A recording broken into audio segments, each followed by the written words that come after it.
Oui. Il souhaite qu'on revoie votre cas. Et qu'avez-vous décidé? Résister aux pressions. Oh, je suis heureux de l'entendre. J'espère avoir bien fait en disant à Ernie de ne pas utiliser. Ce qu'il sait faire, c'est lui demander d'abandonner une partie de lui-même. Si ça réussit à le protéger, vous aurez fait ce qu'il fallait.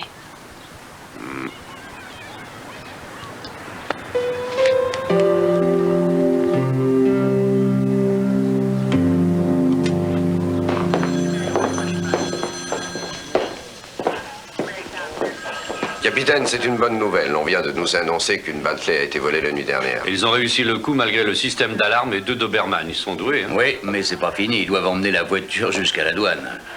Avec ces papiers, on pourra les traîner devant un tribunal. Ils vont passer un sale quart d'heure. Voilà qu'à organiser un rendez-vous pour demain. Oui, j'ai préparé toute la mise en scène. Une caméra vidéo, un type en planque dans une camionnette, une écoute, des billets marqués, un gars de l'équipe spéciale et... Oh.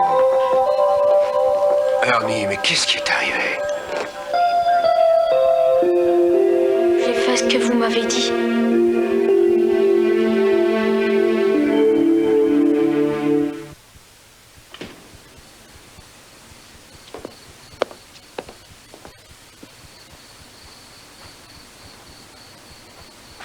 Ah, et voilà.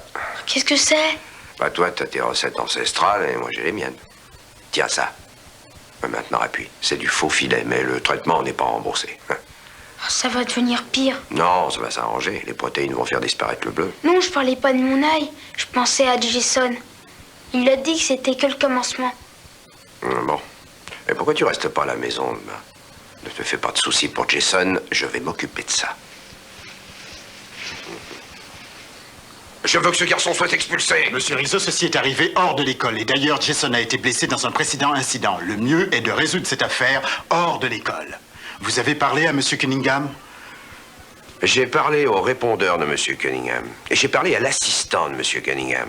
J'ai même parlé au directeur adjoint. Mais lui, il se cache, il m'évite. À en juger par votre regard, je me cacherai aussi, Monsieur Rizzo. Vous pouvez en être certain, le crime est la chose la plus affreuse et j'ai fait du crime ma préoccupation primordiale. Je viens de déposer un projet sur le bureau du conseil et avec l'aide de tous, nous allons chasser tous ces criminels de nos rues. J'ai une question. Que feriez-vous si un personnage officiel violait la loi en se cachant derrière sa fonction? Je le ferai arrêter. Ah, très bien. Vous êtes en état d'arrestation. Quoi? Quelles sont les charges? Violation de l'ordonnance numéro GH 97, article 3. Qu'est-ce que c'est que cette histoire? Les broussailles de votre maison sont un risque d'incendie. Et vous voulez m'arrêter pour ça? Ensuite, nous avons violation de l'ordonnance GH 106. Non-exécution après un premier avertissement. Embarquez-le. Vous allez avoir de mes nouvelles. Ça suffit. Est-ce que vous menaceriez un officier de police? Outrage à magistrat. Vous l'avez entendu? Par ici. Je vais m'occuper de vous. Vous êtes dans de sales draps.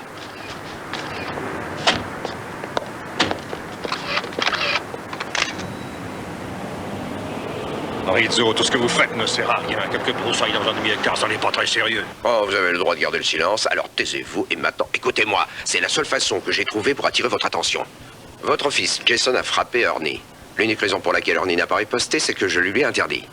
Mais il faut que ça s'arrête. Qu'avez-vous l'intention de faire au sujet de votre fils? Mon fils est bien élevé. C'est le vôtre qui est la cause de tout ce qui arrive.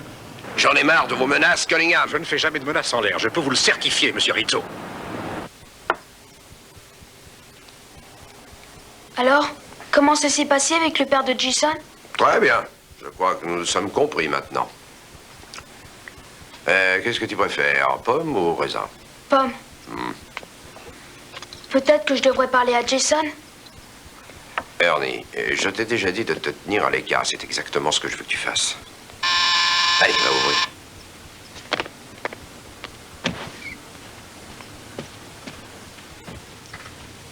Ah, bonsoir. Salut, Annie. Oh. Comment tu te sens? Bien mieux. Ça va aller. J'en suis ravie. Dis-moi, tu veux me faire plaisir? Pourrais-tu aller dans ta chambre quelques minutes? Je dois parler à Monsieur Rizzo, seul. D'accord. Merci.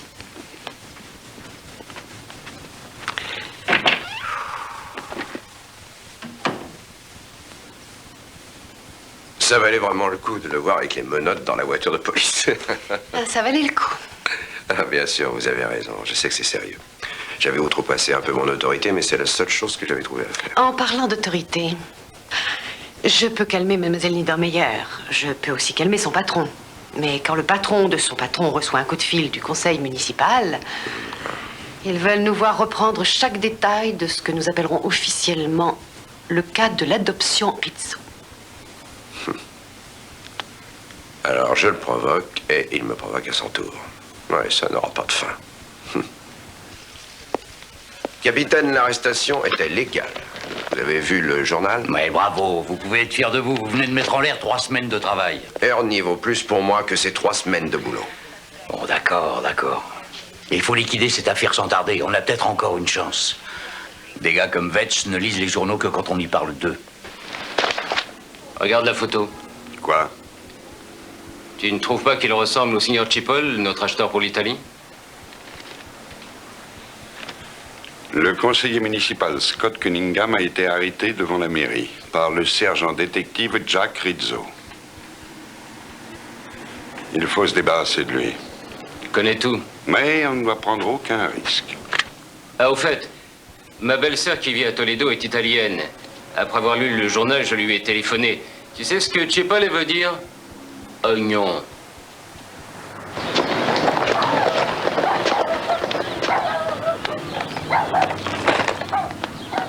Reste en dehors de ça.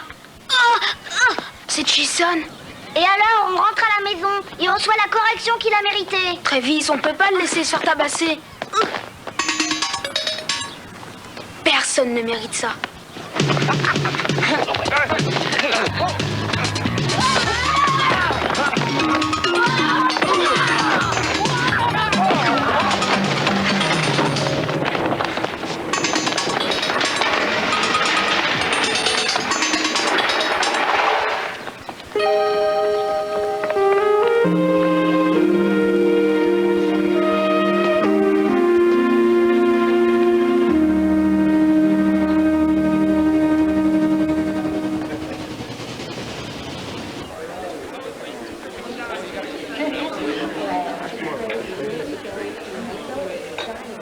C'est vraiment très aimable de votre part. Enterrer la hache de guerre dans un endroit aussi sélect. Je n'ai jamais pu m'offrir ça avec mon salaire. Je ne me l'offrirai pas sur mon salaire non plus, sauf avec des pots de vin. Ah. Je plaisantais. Je suis désolé pour les monotes à la sortie de la mairie. Moi, je suis désolé à propos de nos interventions contre vous, Ernie. Qu'avez-vous découvert? J'ai appris que Ernie avait trouvé un vrai foyer près de vous. Et j'ai appris quelque chose d'autre. Être dans une situation gênante n'est pas si terrible si cela vous permet d'avoir un regard pour autre chose que le travail. En langage clair, il n'y aura pas de dossier plus urgent que les conversations nécessaires avec mon fils. Ou bien que le nettoyage de mon jardin. Merci à vous, sergent. Assez de politesse, on pourrait passer aux choses sérieuses. Excusez-moi, sergent Rizzo, on vous demande au téléphone. Oh, merci. Excusez-moi. Allô?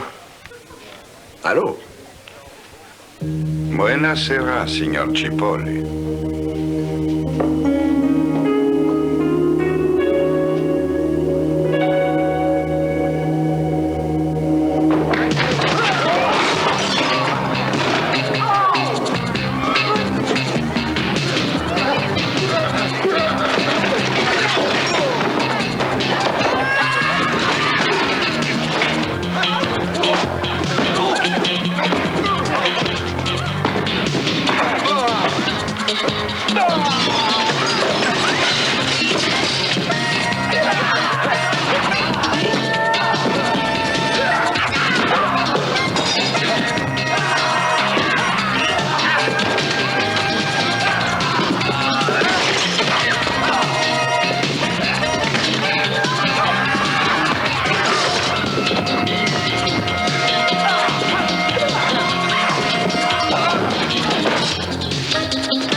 Monty Stratton n'a pas seulement gagné un match de baseball. C'est sa plus grande victoire. Il a été à l'attaque, à la conduite de l'action, il a gagné tout au long de sa vie. Il se révèle être pour nous tous un modèle. La preuve vivante qu'un homme peut toujours, quand il a le courage et la détermination, refuser d'admettre la défaite. Allez, Ernie. Il est temps d'aller dormir. Est-ce que Jimmy Stewart n'avait vraiment qu'une seule jambe? Ou alors il faisait semblant? Oh, il faisait semblant. Mais tu sais, il a existé, Monty Stratton. Il avait une jambe de bois. Et il jouait dans l'équipe de ligue. Ça devait être dur pour lui. Ouais, c'était très dur. Comme tu viens de le voir. Mais tu sais, Ernie, il y avait des gens qui lui rendaient les choses encore plus difficiles. Oh, comment? Ils le harcelaient, le traitaient de tous les noms. Je devine ce qu'il devait ressentir. Mais Monty Stratton était trop fort et trop généreux pour se laisser atteindre. Ouais. Tu vois, les injures, Ernie, bah, ce ne sont que des mots. Tu comprends? Et si tu es fort et généreux, ce que les gens disent n'a aucune importance. D'accord? Oh, ça sera tout pour ce soir. Tu vois, Philippe, tu peux en prendre